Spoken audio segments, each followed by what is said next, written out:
Hello, phone తీసుకెళ్లి మీ సేటికి. ఇంతకీ మీరెవరు సారు? నేను ఆయనకి తెలుసు. అర్జెంట్ అని చెప్పు. పేరు చెప్పకుండా ఫోన్ ఇస్తే మా సేటు కోపడతారు. ఏయ్, బాయ్ నుంచి ఫోన్ అని చెప్పు. ఎవరికి బాయి? మా సేటుకు బాయా, చెట్టు పెళ్ళానికి బాయా? నేను ఖల్లీదిని మాట్లాడుతున్నాను. నా గురించి తెలీదా నీకు? ఇంతకే నువ్వేం చేస్తా? టీవీలో చూడలా? టీవీలోనా? ఏ సీరియల్లో వస్తా? మారుతుంగా సార్. కేకరేకొచ్చా? నేను దహిస్తుందే పోను. సరే, మీ సేట్ ఇంట్లో ఉన్నాడా? ఇంట్లో లేడు, బయటకెళ్ళాడు. కార్ బయట ఉంది.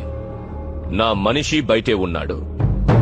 నోరు మూసుకొని సేటికి ఫోన్ ఇవ్వు. మా సేటికి 10 కార్లున్నాయి. ఏ కార్లో ఉంటాడో, ఎక్కడికి పోతాడో నీకేం తెలుసు? సరే, నంబర్ చెప్తాను, రాసుకొని సేట్ వచ్చాక ఇవ్వు. చెప్పు. 00 తెలుగులో చెప్పా. 00. నెంబర్ ముందు సున్నాలు ఎందుకుంటాయి? ఏయ్, మీ సేటుకి చెప్పు, 10 కోట్లు ఇవ్వకపోతే చస్తాడు. 10 కోట్ల? నీకా? నాకు జీతమే సరిగ్గా ఇవ్వడు. నీకెందుకు ఇస్తాడు 10 కోట్లు?